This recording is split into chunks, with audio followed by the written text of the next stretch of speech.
اللہ الرحمن الرحیم بسم اللہ الرحمن الرحیم۔ آج ہم عربی گرامر کی 5ویں کلاس اٹینڈ کر رہے ہیں۔ یہ کلاس اہم ترین کلاس ہے۔ اس کلاس کو میں اہم ترین اس لیے کہہ رہا ہوں کہ آج ہم فعل مضارع کی گردان سیکھیں گے، اور فعل مضارع کی گردان وہ اہم ترین گردان ہے کہ اس کو سیکھ لیا تو اگلی تمام گردانیں سیکھنا آسان ترین ہو جائے گا، اور اگر آج کی گردان ہم نے نہیں سیکھی تو اگلی گردانیں مشکل ہو جائیں گی۔ تو اس لیے تمام احباب سے، اسکول، کالج، یونیورسٹی اور جامعہ کے تمام طلباء سے یہ اپیل ہے کہ مکمل دھیان سے اس گردان کو سیکھیں۔ اس کی برکت سے اگلی گردانیں بہت آسان ہو جائیں گی۔ نفی جہد بلم کی، نفی تاکید بلند کی، مضارع مؤکد کی، فعل امر کی، فعل نہیں کی اور دیگر گردانیں بھی آسان ہو جائیں گی اگر آج کی گردان آپ سیکھ لیں۔ آسان انداز سے سمجھاؤں گا، انتہائی آسان انداز سے سمجھانے کی کوشش کروں گا۔ سب سے پہلے ہم فعل مضارع کی تعریف سیکھ لیتے ہیں۔ فعل مضارع اس فعل کو کہتے ہیں کہ زمانہ حال یا مستقبل میں کوئی کام ہوا ہو۔ اب اگر کام کرنے والا معلوم ہو، کام کرنے والا واضح ہو تو اسے کہیں گے فعل مضارع معروف، جیسے ینصر زید، زید مدد کرتا ہے یا کرے گا۔ اسی طرح دوسری مثال لے لیں، یضرب زید، زید مارتا ہے یا مارے گا۔ یدخل فلان، فلاں داخل ہوتا ہے یا ہوگا۔ تو چونکہ ان مثالوں میں کام کرنے والا معلوم ہے اور کام ہو رہا ہے زمانہ حال میں یا زمانہ مستقبل میں، اس لیے ان فعلوں کو فعل مضارع کہا جائے گا۔ اور اگر زمانہ حال یا مستقبل میں کام ہوا ہو لیکن کام کرنے والا معلوم نہ ہو تو اس کو فعل مضارع مجہول کہا جائے گا۔ جیسے مثالیں لے لیں، یضرب فلان، فلاں کو مارا جاتا ہے یا مارا جائے گا، مارنے والے کا پتہ نہیں ہے۔ ینصر الفقیر، فقیر کی مدد کی جاتی ہے یا کی جائے گی، کرنے والا فی الحال معلوم نہیں ہے۔ اسی طرح جو ہے مثال آپ لے سکتے ہیں، یدخل فلان، فلاں کو داخل کیا جائے گا، داخل کرنے والا معلوم نہیں ہے۔ تو مضارع مجہول اس کو کہتے ہیں کہ کام تو معلوم ہو لیکن کام کرنے والا معلوم نہ ہو۔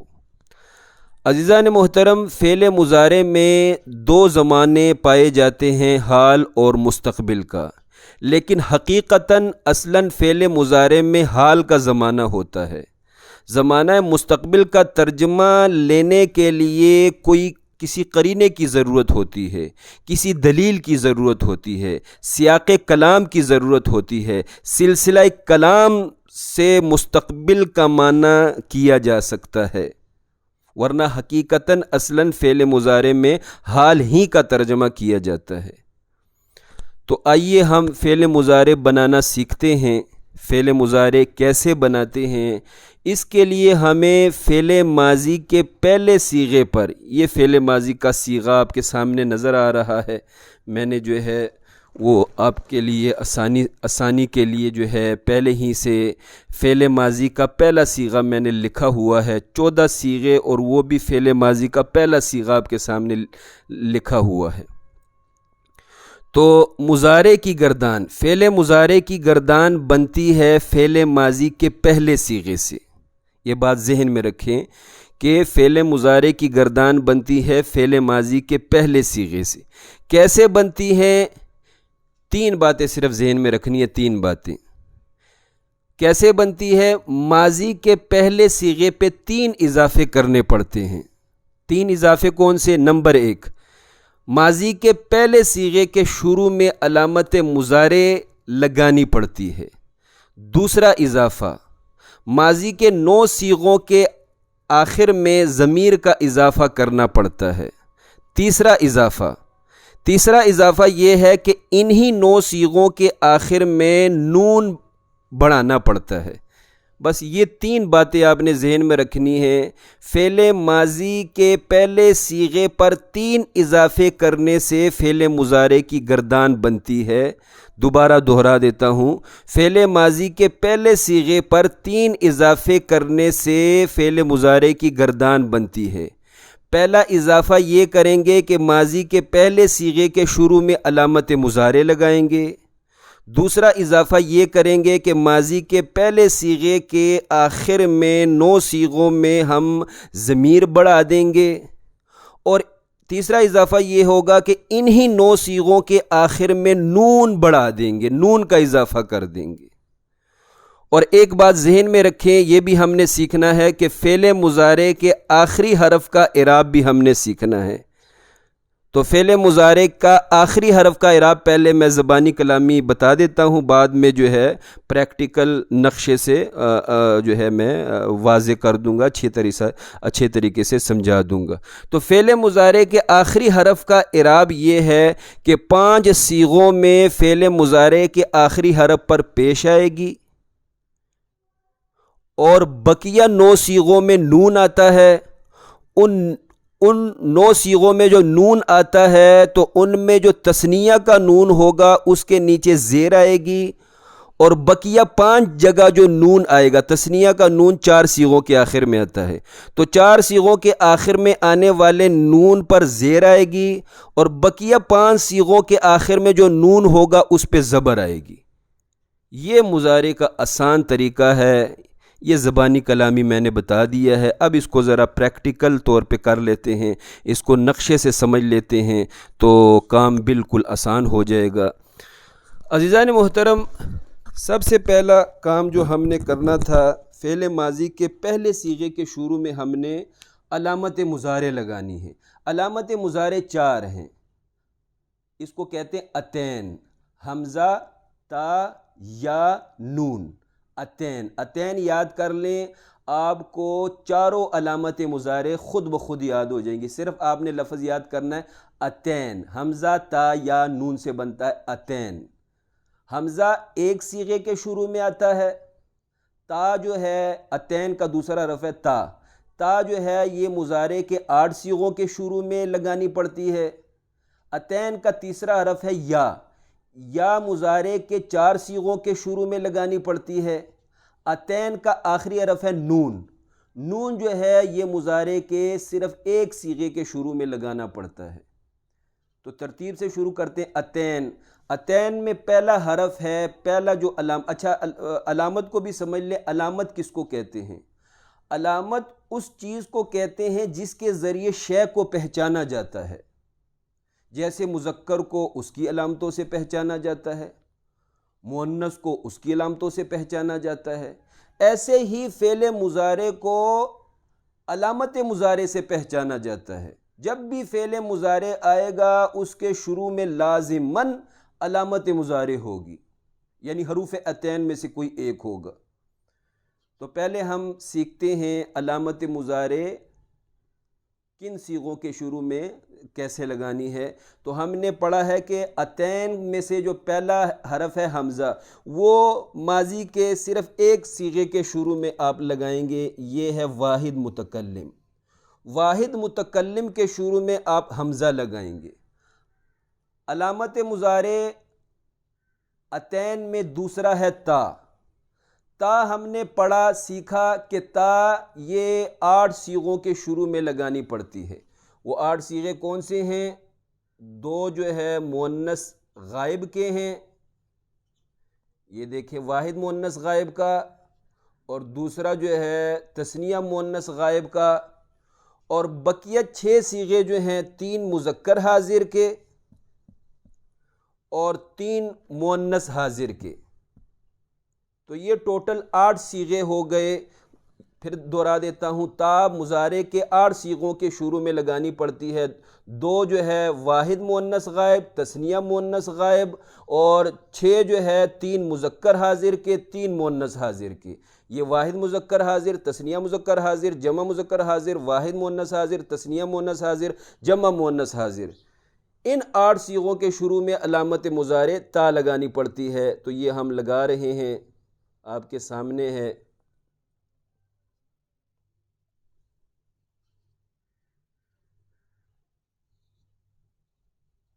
یہ 8 صیغوں کے شروع میں تا لگ گئی ہے، سوری ادھر نہیں ہے۔ 1 2 3 4 5 6 7 اور یہ 8 صیغوں کے شروع میں ہم نے علامت مضارع تا لگا دی ہے۔ اتین کا تیسرا حرف آتا ہے یا جو ہے مضارع کے 4 صیغوں کے شروع میں لگانی پڑتی ہے، 3 مذکر غائب کے،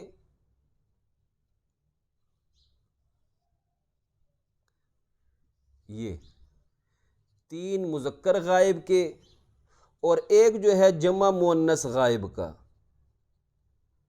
واحد مذکر غائب، تثنیہ مذکر غائب، جمع مذکر غائب اور جمع مؤنث غائب، ان 4 صیغوں کے شروع میں علامت مضارع یا لگانی پڑتی ہے۔ اتین کا چوتھا حرف ہے نون بھی صرف ایک صیغے کے شروع میں لگانا پڑتا ہے، جس طرح ہم نے حمزہ صرف ایک صیغے کے شروع میں لگایا، ایسے ہی اتین کا جو آخری حرف ہے، آخری علامت مضارع نون ہے اتین کا، تو نون بھی صرف ایک صیغے کے شروع میں یعنی جمع متکلم کے شروع میں علامت مضارع نون آئے گا۔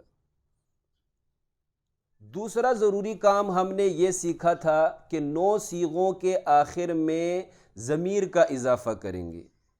وہ 9 صیغے کون سے ہیں؟ 4 تثنیہ کے ہیں، اور 5واں جمع مذکر غائب کا ہے، 6واں جو ہے جمع مؤنث غائب کا ہے، 7واں جو ہے جمع مذکر حاضر کا ہے، اور 8واں جو ہے جمع مؤنث حاضر کا ہے، اور 9واں صیغہ جو ہے واحد مؤنث حاضر کا ہے۔ ان 9 صیغوں کے آخر میں ہمیں ضمیر کا اضافہ کرنا پڑے گا۔ وضاحت کر دیتا ہوں۔ الف تثنیہ کی ضمیر یہ 4 صیغوں کے آخر میں آپ الف تثنیہ کے ضمیر لائیں گے، 4 صیغوں کے آخر میں آپ الف تثنیہ کی ضمیر لائیں گے، اس کو کہتے ہیں الف تثنیہ کی ضمیر۔ ابھی فی الحال ہم صرف سیکھ رہے ہیں، جب صرف کی کلاسیں پوری ہو جائیں گی تو پھر ہم نحو کی طرف آئیں گے، وہاں میں یہ ضمیریں آسانی سے سمجھاؤں گا۔ تو یہ 4 صیغوں کے آخر میں ہم نے الف تثنیہ کی ضمیر لگا دی ہے۔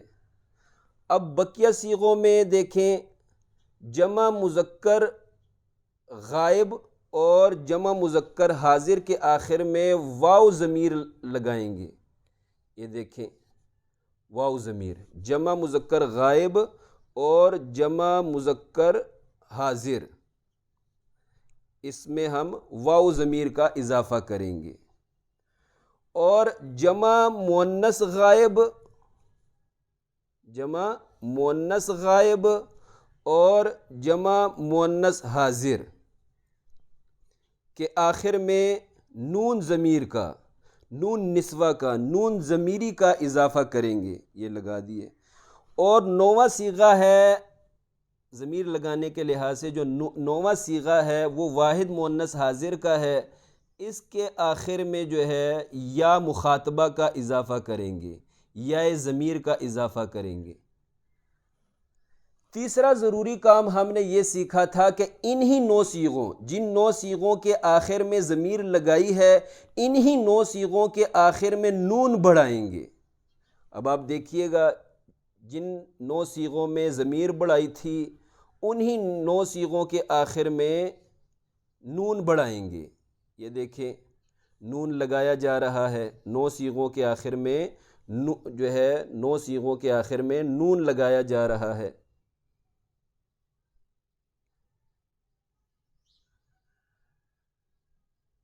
یہ پہلے سے لگا دیا ہے، تو یہ آپ دیکھتے جائیں، 9 صیغوں کے آخر میں آپ کو نون نظر آئے گا۔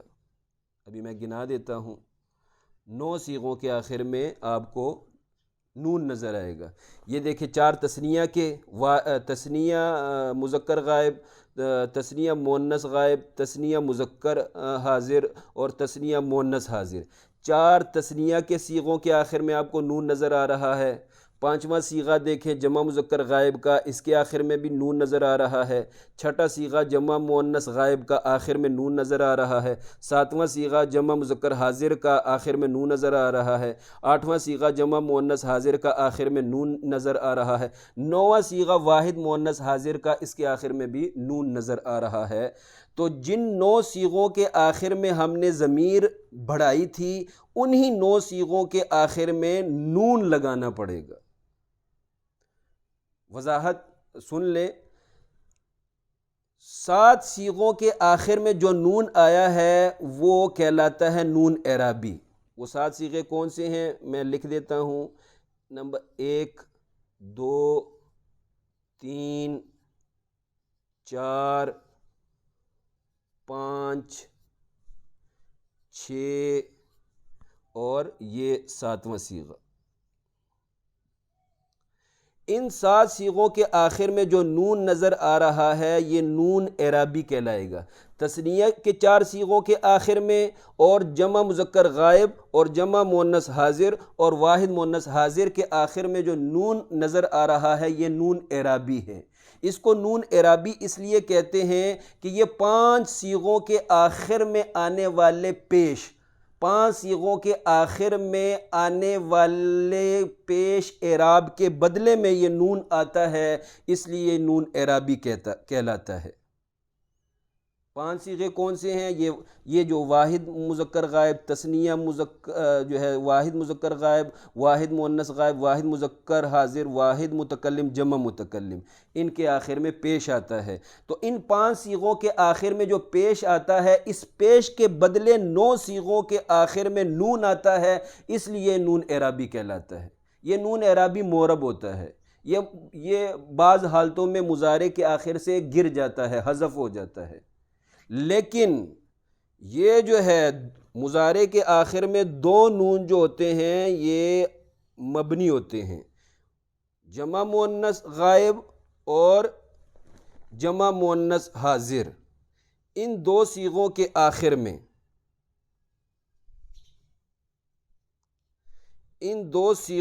آخر میں آنے والا نون مبنی کہلاتا ہے۔ یہ جمع مؤنث کا نون ہے، بڑا تگڑا نون ہے۔ اس کے آگے تمام عامل بے اثر ہو جاتے ہیں۔ اس نون کے آگے تمام عامل لاچار ہو جاتے ہیں، کوئی اثر نہیں کر سکتے۔ یہ جمع مؤنث کا نون کسی عامل کا اثر قبول نہیں کرتے۔ بڑی پاور ہے اس نون میں، بطور تفنن کے بات کر رہا ہوں۔ تو یہ جو جمع مؤنث کا نون ہے یہ مبنی ہے، یہ کسی حال میں بھی مضارع کے آخر سے نہیں گرتا۔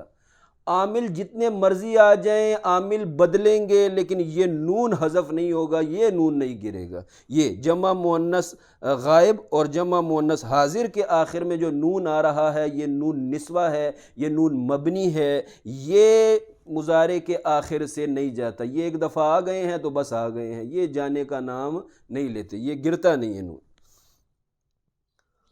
عزیزان محترم، ہم سیکھ رہے تھے کہ مضارع کے 9 صیغوں کے آخر میں نون آتا ہے۔ ان 9 صیغوں کے آخر میں آنے والا جو نون ہے 7 جگہوں پر وہ نون اعرابی ہوتا ہے اور 2 جگہوں پر وہ نون مبنی ہوتا ہے۔ وہ 7 صیغے ایک دفعہ پھر سن لیں۔ یہ 4 تثنیہ کے ہیں، 5واں جمع مذکر غائب کا، 6واں جمع مذکر حاضر کا اور 7واں واحد مؤنث حاضر کا۔ ان کے آخر میں آنے والا نون اعرابی ہوتا ہے، اور 2 صیغے جمع مؤنث غائب اور جمع مؤنث حاضر، ان 2 صیغوں کے آخر میں آنے والا نون مبنی ہوتا ہے۔ اب ذرا یہ ہم نے آخر میں یہ لکھا ہے کہ فعل مضارع کے آخری حرف کا اعراب بھی ہم نے سیکھنا ہے۔ فعل مضارع کے آخری حرف کا اعراب بھی ہم نے سیکھنا ہے، تو وہ آپ سیکھیں کہ 5 صیغوں کے آخر میں پیش آئے گی، مضارع کے 5 صیغوں کے آخر میں پیش آئے گی۔ واحد مذکر غائب، واحد مؤنث غائب، اور نمبر 3 واحد مذکر حاضر، اور نمبر 4 واحد متکلم، اور نمبر 5 جمع متکلم۔ ان 5 صیغوں کے آخری حرف پر پیش آئے گی۔ آگے بڑھتے ہیں، اور تثنیہ کا جو نون ہے اس کے نیچے زیر آئے گی۔ یہ یہ دیکھیں تثنیہ کا جو نون ہے اس کے نیچے زیر آئے گی، اور بقیہ جہاں پر بھی نون ہے اس پہ زبر آئے گی۔ یہ تثنیہ کے نون کے علاوہ جہاں پر بھی آپ کو نون نظر آئے اس پر زبر آئے گی۔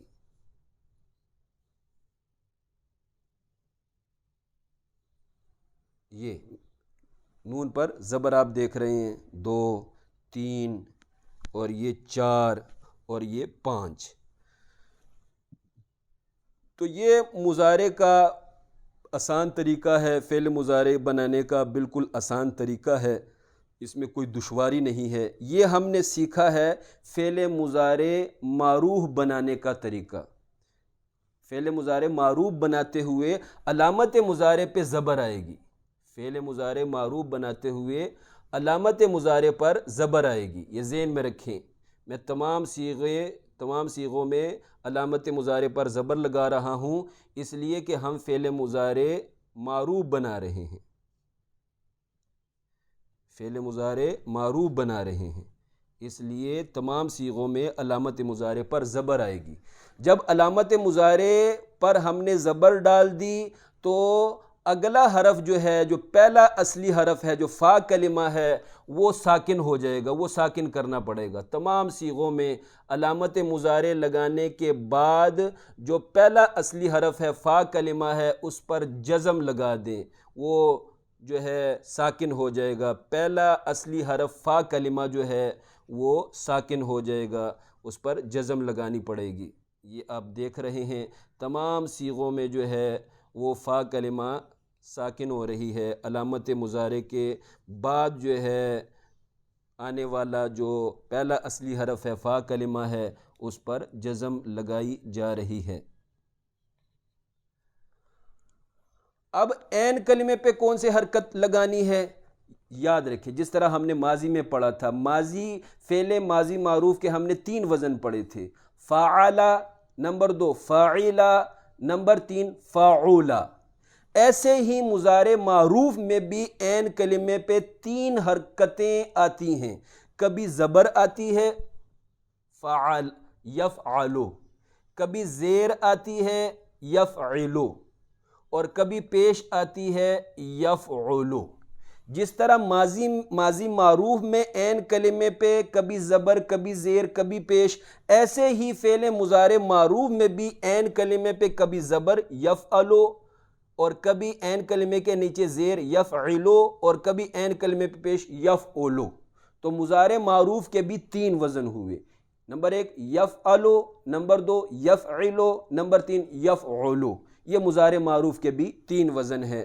تو آگے اب آپ گردان چلائیں گے زبر کے ساتھ، مثلا پریکٹس کر لیتے ہیں، زبر کے ساتھ گردان ہم چلا لیتے ہیں۔ یفعلو یفعلان یفعلون، تفعلو تفعلان یفعلن، تفعلو تفعلان تفعلون، تفعلین تفعلان تفعلن، افعلو نفعلو۔ یہ ہم نے زبر کے ساتھ گردان چلائی۔ اب زیر کے ساتھ گردان کر لیتے ہیں، عین کلمہ کے زیر کے ساتھ، یفعلو یفعلان یفعلون، تفعلو تفعلان یفعلن، تفعلو تفعلان تفعلون، تفعلین تفعلان تفعلن، افعلو نفعلو۔ اب پیش کے ساتھ، عین کلمے کے پیش کے ساتھ گردان کر لیتے ہیں، یفعلو یفعلان یفعلون، تفعلو تفعلان یفعلن، تفعلو تفعلان تفعلون، تفعلین تفعلان تفعلن، افعلو نفعلو۔ پریکٹس کے لیے آپ نے دیگر الفاظ لے کر آنے ہیں، پریکٹس کے لیے آپ نے مصدر لے کر آنے ہیں، گردانیں آپ نے کرنی ہیں۔ مثلا یفعلو کی گردان کے لیے آپ یفتح کا لفظ لے آئیں، یفتح یفتحان یفتحون، اینڈ تک گردان کریں۔ اسی طرح یذہب یذہبان یذہبون، اینڈ تک گردان کریں۔ اسی طرح جو ہے وہ آپ ایک لفظ لے آئیں، مثلا یسمع یسمعان یسمعون، اینڈ تک گردان کریں۔ اور اسی طرح جو یفعلو کا وزن ہے اس کے لیے آپ لفظ لے آئیں، مثلا یضرب یضربان یضربون، آپ اس کے لیے لفظ لے آئیں، یحسب یحسبان یحسبون، اینڈ تک گردان کریں۔ اسی طرح آپ اس کے لیے لفظ لے آئیں اپنا کیا کہتے ہیں، یکذب یکذبان یکذبون، اور اینڈ تک گردان کریں۔ اور یفعلو مضارع کا جو تیسرا وزن ہے عین کلمے پہ پیش، یفعلو، اس کے لیے بھی اب الفاظ لے کر آئیں، ینصر ینصران ینصرون، اینڈ تک گردان کریں۔ اسی طرح جو ہے اپنا یکرمو یکرمان یکرمون اینڈ تک گردان کریں. اسی طرح جو ہے آپ اس کے لیے لفظ لے آئیں یدخل یدخلان یدخلون، یعبد یعبدان یعبدون، تعبد تعبدان یعبدن، تعبد تعبدان تعبدون، تعبدین تعبدان تعبدن، اعبد نعبد. گردانے کریں، یہ آپ سے اپیل ہے، گردانے کریں، چلتے پھرتے الفاظ پکڑیں اور اس پر مضارع کی گردان چلائیں. تو یہ ہم نے سیکھ لیا ہے فعل مضارع مثبت معروف کی گردان. آگے 3 گردانیں بالکل آسان ہو جائیں گی، فعل مضارع کی بقیہ 3 گردانیں بالکل آسان ہو جائیں گی. یہ ہم نے سیکھی ہے فعل مضارع مثبت معروف کی گردان.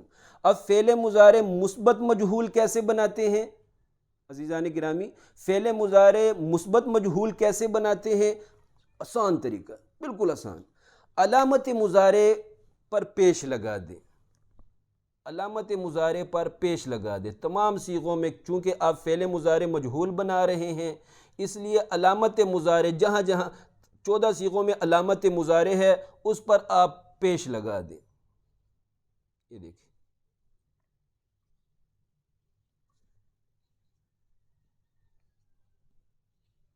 یہ علامت مضارع پہ پیش لگا دی ہے. اب عین کلمے پہ زبر لگا دیں. مضارع مجہول، جب بھی مجہول کی گردان آتی ہے نا وہ معروف سے آسان ہوتی ہے. عموماً مضارع مجہول کی گردان یہ مضارع معروف سے آسان ہے.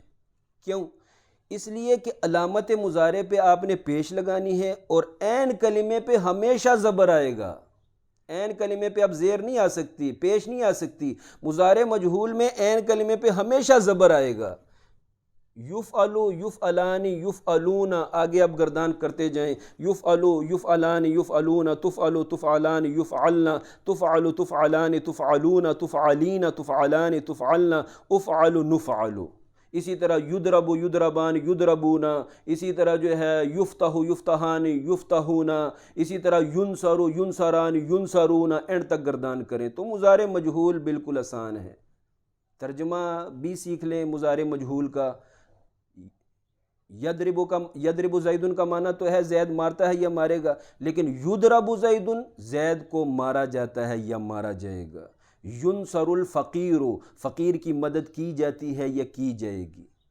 آگے تیسری گردان سیکھتے ہیں فعل مضارع منفی معروف، اور چوتھی فعل مضارع منفی مجہول. کرنا کیا ہے؟ فعل مضارع مثبت معروف کے شروع میں حرف نفی ما لگا دیں یا حرف نفی لا لگا دیں تو فعل مضارع مثبت معروف سے گردان بن جائے گی فعل مضارع منفی معروف. اور چوتھی گردان فعل مضارع مثبت مجہول کے شروع میں آپ حرف نفی ما لگا دیں یا لا لگا دیں تو گردان بن جائے گی چوتھی فعل مضارع منفی مجہول کی گردان بن جائے گی. مثلا یہ آپ کے سامنے فعل مضارع مثبت مجہول کی گردان لکھی ہوئی ہے، اس کے شروع میں آپ حرف نفی جو ہے وہ لا لگا دیں. یہ آپ لا لگا دیں بس. لا یفعلو لا یفعلان لا یفعلون لا تفعلو لا تفعلان لا یفعلن لا تفعلو لا تفعلان لا تفعلون لا تفعلین لا تفعلان لا تفعلن لا افعل لا نفعل. فعل مضارع منفی مجہول کی گردان بن جائے گی. لا یفعلو اس ایک مذکر پر کام نہیں کیا جاتا ہے یا نہیں کیا جائے گا. لا یفعلان ان 2 مذکر پر کام نہیں کیا جاتا ہے یا نہیں کیا جائے گا. لا یفعلون ان سب مذکر پر کام نہیں کیا جاتا ہے یا نہیں کیا جائے گا. آسان گردانے ہیں. تو ایک دفعہ پھر دہرا دیتا ہوں، آج کا سبق انتہائی اہم تھا. فعل مضارع کی گردان، فعل مضارع کی 4 گردانیں ہم نے سیکھی ہیں. یہ انتہائی اہم سبق ہے. اس ویڈیو کو بار بار رپیٹ کر لیں اور اس سبق کو ضرور سمجھیں. اگر آپ نے مجھ سے صرف سیکھنی ہے تو فعل مضارع کی اس گردان کو ضرور سمجھیں تاکہ اگلی گردانیں آسان ہو جائیں. اللہ کریم ہمیں شوق و ذوق کے ساتھ علم دین حاصل کرنے کی توفیق عطا فرمائے. اللہ کریم ہماری نیت میں خلوص پیدا فرمائے. آمین ثم آمین.